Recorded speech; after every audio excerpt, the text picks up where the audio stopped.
Le plan de Poutine pour redessiner la carte de l'Europe n'est plus un secret. Cependant, une signature apposée à huis clos à Moscou le 10 mars a été la goutte d'eau pour l'OTAN.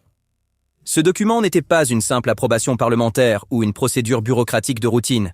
C'était un geste stratégique qui a anéanti l'architecture de sécurité continentale méticuleusement construite depuis la Seconde Guerre mondiale en un seul coup. Les règles ont maintenant changé, et rien ne sera plus jamais pareil. Les lignes de frontières ne sont plus seulement des lignes sur une carte.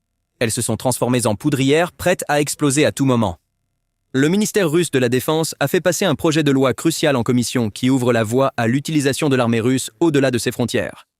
Nous allons maintenant expliquer en détail ce que ce cadre juridique, habilement orchestré par le Kremlin, signifie concrètement sur le terrain, et comment il a fondamentalement modifié la doctrine de défense de l'Alliance du jour au lendemain. La dernière initiative du Kremlin accorde l'autorité complète de déployer l'armée directement sur ordre de Poutine pour protéger les citoyens russes en dehors des frontières du pays. Cette phrase peut vous sembler familière car la Russie a utilisé exactement le même prétexte juste avant d'envahir la Géorgie en 2008 et l'Ukraine en 2014. Nous protégeons nos citoyens, ont-ils dit, et les chars ont franchi la frontière. L'approbation de cette loi par le Kremlin est la preuve officielle d'une opération potentielle. Alors, où est la cible? La cible est très claire, l'Estonie et la Lettonie. Dans la ville de Narva, au nord-est de l'Estonie, près de 95% de la population parle russe. Les fausses cartes de la République populaire de Narva et les demandes d'autonomie circulant en ligne sont une réplique exacte du théâtre mis en scène dans le Donbass. L'objectif est de raviver les tensions ethniques. Le moment venu, il prévoit de franchir la frontière en invoquant la loi du 10 mars, affirmant « Nous sommes venus sauver nos citoyens ». Mais il y a une chose que les généraux à Moscou ont oubliée. Ils ne font pas face à l'Ukraine non préparée de 2014. Ils font face à un géant éveillé qui a transformé ses frontières en une forteresse imprenable, l'OTAN. Les États baltes savent exactement ce que Moscou essaie de faire, et leur réponse n'est pas des notes diplomatiques, mais des tonnes de béton, des kilomètres de tranchées anti-chars et des milliers de mines terrestres. L'Estonie, la Lettonie et la Lituanie construisent une barrière massive le long de leurs frontières avec la Russie et la Biélorussie, s'étendant sur 1600 km, la ligne de défense baltique.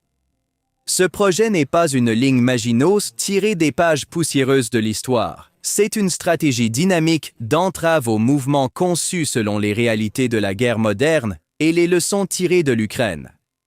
Voyons comment cela fonctionne.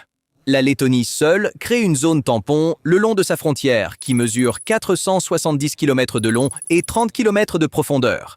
Des blocs de béton en forme de pyramide, connus sous le nom de dents de dragon, sont placés dans cette zone pour rendre l'avancée des chars impossible. D'immenses tranchées anti-chars sont creusées derrière elles, et juste derrière ces obstacles, des centaines d'abris souterrains modulaires résistants aux armes lourdes sont en cours de construction. L'Estonie déploie 600 abris en béton le long de sa frontière orientale. Le but de cette défense n'est pas d'anéantir complètement une division de chars russes. En sciences militaires, cela s'appelle la dissuasion par déni. Si la Russie pense pouvoir franchir les frontières avec une attaque éclair soudaine, la ligne de défense baltique leur dit qu'il n'y aura pas de victoire rapide. Dès que vous franchissez la frontière, vous rencontrerez les obstacles, et à l'instant même où vous ralentissez, le bombardement massif de l'OTAN s'abattra sur vous. La menace est perçue comme si sérieuse que les États baltes sont maintenant même prêts à sacrifier leur propre territoire. Le plan annoncé par le ministre de la Défense Letton Andris Spruds en janvier 2026 résume la gravité de la situation en une seule phrase. Aucun train militaire envahisseur ne passera par le territoire letton. La Lettonie a approuvé des plans pour faire sauter ses propres chemins de fer, ponts et autoroutes le long de la frontière russe en quelques minutes en cas de guerre potentielle. Les opérateurs ferroviaires ont reçu l'autorité de détruire impitoyablement l'infrastructure en cas de crise. Si un État est prêt à couper ses propres lignes vitales pour interrompre la logistique ennemie, la volonté de cet État de se battre est absolue. Ajoutez à cela la décision de l'État balte de se retirer de la Convention d'Ottawa et leurs préparatifs pour poser des millions de mines terrestres le long de leurs frontières. Et le tableau qui en résulte est un cauchemar militaire pour Poutine. L'Estonie consacre 3,4% de son PIB à la défense, tandis que la Lettonie dépense 4,9%. Ils acquièrent des systèmes de lance-roquettes multiples HIMARS et des missiles anti-chars Javelin des États-Unis. En déclarant un Schengen militaire entre eux, ils ont garanti que les forces de l'OTAN peuvent se déplacer rapidement d'un pays à l'autre sans attendre aux postes frontières. Poutine pensait que les pays baltes seraient une cible facile, mais aujourd'hui, ces frontières sont devenues l'une des régions les plus meurtrières du monde. Alors que les pays baltes fortifient leurs frontières nord avec du béton et des mines, la Pologne, la puissance militaire à la croissance la plus rapide d'Europe, porte la ligne de front à un tout autre niveau. Les préoccupations de la Pologne vont au-delà de la Russie. La Pologne scelle complètement sa frontière avec la Biélorussie, l'allié le plus loyal de Poutine.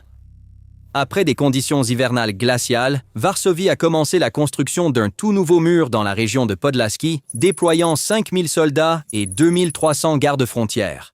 Haut de 4 mètres, renforcé par des câbles de tension et doté de doubles couches de fils barbelés sur le dessus et à l'arrière, cette barrière n'est pas un simple mur de prévention des migrants. C'est une barrière physique contre les opérations démographiques menées par le régime de Loukachenko au nom de la Russie, à savoir des vagues artificielles de migration utilisées comme armes et des éléments spetsnaz tentant de s'infiltrer. Cependant, la Pologne a clairement vu dans la guerre en Ukraine que les guerres du XXIe siècle ne se gagnent pas uniquement sur terre. L'infanterie traditionnelle a été remplacée par des véhicules autonomes, des drones FPV posant des embuscades et des UAV de reconnaissance. C'est pourquoi, le 12 mars, le ministre de l'Intérieur polonais Marcin Kierwiński a fait une annonce historique dans la ville d'Ojarowie Wielki à la frontière biélorusse. La Pologne déploie un système anti-UAV le long de sa frontière. Il ne s'agit pas seulement de surveillance.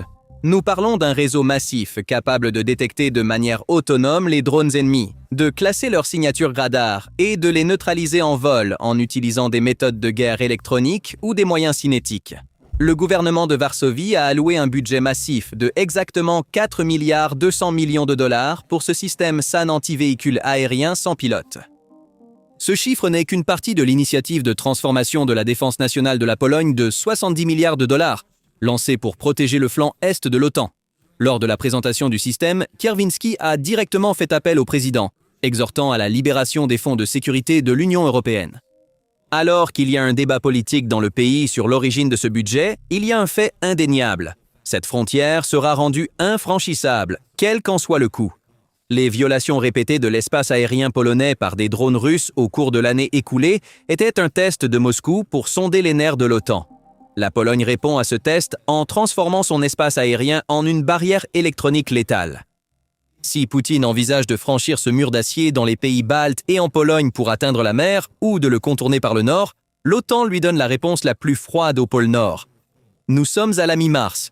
En ce moment, il y a une activité massive dans les régions septentrionales de la Norvège et de la Finlande, à 2 pas de la frontière russe. 25 000 militaires de 14 pays différents, y compris les États-Unis et le Danemark, sont sur le terrain pour l'exercice de réponse par temps froid. 25 000 soldats. Ce n'est pas un exercice d'entraînement ordinaire. C'est une démonstration de force avec des armes directement pointées sur la flotte nordique la plus précieuse de la marine russe et les bases de sous-marins nucléaires à Mourmansk. Avec l'adhésion de la Suède et de la Finlande à l'OTAN, la mer Baltique s'est maintenant transformée stratégiquement en un lac de l'OTAN. Kaliningrad, la base militaire la plus importante de la Russie au cœur de l'Europe, est devenue une enclave enclavée et isolée, complètement entourée. Avec les exercices Baltops, plus de 50 navires de l'OTAN effectuent une démonstration de force juste aux portes de Kaliningrad. La brigade multinationale de l'OTAN, dirigée par le Canada, a été élargie en Lettonie. Environ 4000 soldats des États-Unis, d'Allemagne et d'autres alliés sont stationnés dans les pays baltes.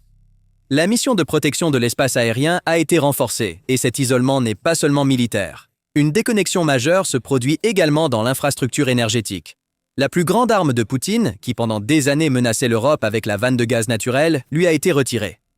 En février 2025, la Lituanie, la Lettonie et l'Estonie ont complètement déconnecté leurs réseaux électriques de Moscou. Ces pays, qui étaient connectés au réseau électrique russe de l'époque soviétique depuis des décennies, sont désormais intégrés au réseau continental européen. Ce n'est pas seulement un changement technique, mais une rupture historique. L'un des derniers liens avec l'héritage soviétique a été rompu. Les importations de gaz naturel liquéfié, GNL, des États-Unis ont augmenté. Le terminal GNL de Klaipėda, en Lituanie, a réduit sa dépendance au gaz russe à 0. L'Estonie et la Lettonie se tournent également vers des sources alternatives via le terminal GNL d'Inkoo en Finlande. Les investissements dans l'énergie éolienne et solaire ont été accélérés. La réponse de la Russie a été le sabotage des infrastructures, peut-être son arme hybride la plus insidieuse. En décembre 2025, le câble sous-marin Estlink entre la Finlande et l'Estonie a été coupé.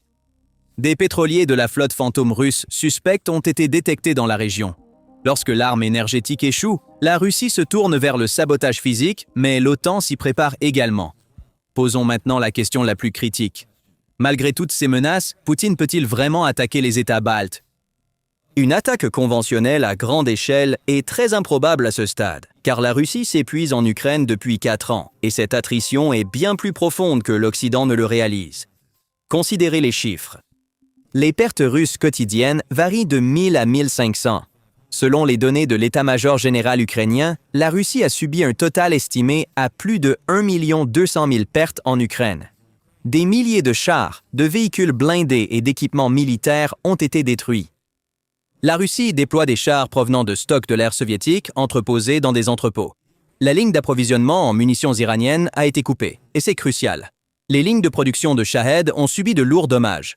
Les usines de composants de missiles balistiques ont été bombardées. La Russie essaie de combler cet écart avec sa propre production, mais cela prendra des années pour atteindre le volume fourni par l'Iran. L'économie russe est écrasée sous les sanctions. Le budget de la défense a dépassé 6% du PIB. C'est le chiffre le plus élevé depuis l'ère de la guerre froide. La Russie n'a pas les ressources pour à la fois combattre en Ukraine et ouvrir un nouveau front dans les pays baltes. L'évaluation des renseignements lituaniens est claire. La Russie aurait besoin de 6 à 10 ans pour se rétablir en vue d'un conflit à grande échelle avec l'OTAN. Même si un cessez-le-feu devait avoir lieu, il faudrait au moins 1 à 2 ans pour que la Russie atteigne une capacité opérationnelle militaire limitée dans la région baltique. Mais il y a un détail crucial ici, et ce détail est au cœur de toute planification de défense. Même si Poutine ne peut pas lancer une attaque conventionnelle, la guerre hybride est en plein essor, et c'est peut-être la véritable menace. Ce n'est pas une action suffisamment importante pour déclencher l'article 5 de l'OTAN. C'est la célèbre stratégie de la zone grise de Poutine, restant juste en dessous du seuil de la guerre pour éroder l'ennemi de l'intérieur. En ce moment, il y a une guerre invisible dans la région baltique. Les drones russes violent constamment l'espace aérien polonais et estonien pour tester les temps de réaction. Mais la véritable bataille se déroule au fond de la mer. Les câbles à fibre optique et les lignes électriques sous la mer Baltique sont la nouvelle cible de la Russie. Lorsque le câble sous-marin entre la Finlande et l'Estonie a été coupé, il y avait des pétroliers appartenant à la flotte fantôme de la Russie dans la zone. Un navire qui, soi-disant, s'accroche accidentellement à une ancre peut rendre une infrastructure critique valant des milliards de dollars inopérante en quelques heures. La menace est si sérieuse que l'OTAN a lancé des patrouilles sous-marines spéciales dans la région et a commencé à saisir des pétroliers russes suspects. Et la dimension cybernétique. Les pays baltes sont actuellement la région la plus ciblée par les cyberattaques dans le monde. Les agences gouvernementales, les banques et les réseaux énergétiques sont attaqués. Ajoutez à cela les vagues de migrants armés organisées par l'État à travers la Biélorussie et les campagnes de désinformation incitant les séparatistes, tout comme ils l'ont fait dans le Donbass en 2014. Une stratégie très claire émerge. Si Poutine ne peut pas mener une guerre directement, il choisit la voie de la déstabilisation de l'intérieur. C'est précisément à ce moment que les pays baltes ont lancé une contre-offensive non seulement sur le front militaire, mais aussi sur le front juridique. Selon le Kyiv Independent, le 12 mars 2026, la Cour pénale internationale, CPI, a lancé une enquête sur des crimes contre l'humanité contre la Biélorussie à la suite d'une demande de la Lituanie. Loukachenko n'est pas membre de la CPI, mais les figures de l'opposition qu'il a forcées à l'exil vivent en Lituanie, un État membre de la CPI. Cette stratégie de lutte contre la criminalité transnationale a été acceptée. Cela ajoute une nouvelle dimension en combinant des mesures offensives légales avec une dissuasion militaire. Les États baltes ont créé de l'incertitude sur le flanc occidental du Kremlin en plaçant Loukachenko, l'allié de Poutine, sous l'emprise du droit international. Si Loukachenko est placé sur la liste internationale des personnes recherchées, la capacité du Bélarus à mener des opérations provocatrices le long des frontières de l'OTAN s'affaiblira également. Toutes ces actions démontrent clairement que l'OTAN défie la Russie. Alors, que nous réserve l'avenir ? Sur les bureaux des services de renseignement militaire et des analystes géopolitiques se trouve une carte des risques en 3 phases, préparée sur la base des données actuelles. Nous pouvons évaluer où la situation se dirige en examinant cette chronologie. La situation actuelle pour 2026 peut être décrite comme une désespoir hybride. Le consensus des analystes est clair. Aujourd'hui, le risque d'une attaque conventionnelle directe de la Russie est proche de zéro, car Poutine ne possède plus la capacité militaire de franchir la ligne de défense baltique et de confronter l'OTAN. Il y a une force militaire en Ukraine qui se désintègre. Cependant, cela ne signifie pas que le danger est écarté. Au contraire, cette impuissance militaire pousse les menaces hybrides à leur apogée. Des drones violant les frontières, le sabotage des infrastructures critiques, les cyberattaques et les campagnes de désinformation continueront d'être les outils de guerre principaux et les plus dangereux cette année. Selon les rapports de renseignement, le véritable seuil critique est 2028 et au-delà. Si Poutine parvient à se sortir du bourbier en Ukraine et à reconstruire partiellement son armée épuisée, il pourrait effectivement mettre en œuvre la loi qu'il a signée le 10 mars pour protéger les Russes au-delà de la frontière.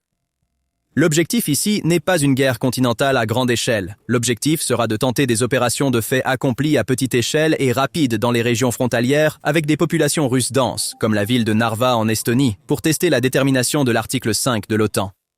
La probabilité que le scénario de conflit à grande échelle se matérialise dépend entièrement de deux conditions principales: la capacité de la Russie à reconstruire entièrement son économie de guerre en déclin et la division politique interne de l'OTAN. Cependant, étant donné le cannibalisme industriel de Poutine, un scénario où sa propre économie civile est dévorée et la panique croissante parmi ses alliés, il semble extrêmement difficile pour Moscou de réaliser cet énorme renforcement militaire dans les conditions actuelles. Résumons. Le résultat est aussi frappant que les données sur la table. Vladimir Poutine a entrepris de redessiner la carte de l'Europe selon ses propres ambitions impériales, mais ses calculs chez lui ne correspondaient pas à la réalité sur le champ de bataille. Aujourd'hui, cette carte est effectivement en train d'être redessinée, mais pas selon les règles de Moscou, plutôt selon les propres règles de sécurité de l'Europe. La question n'est plus « Poutine attaquera-t-il ?» La question est « Combien de temps Poutine peut-il continuer à bluffer derrière ce mur défensif ?» Alors, quelles sont vos pensées sur ce sujet? Veuillez partager vos réflexions dans les commentaires. Pour rester informé des analyses spéciales de TGN, veuillez vous abonner à notre chaîne et n'oubliez pas d'activer les notifications. Merci de nous avoir regardés.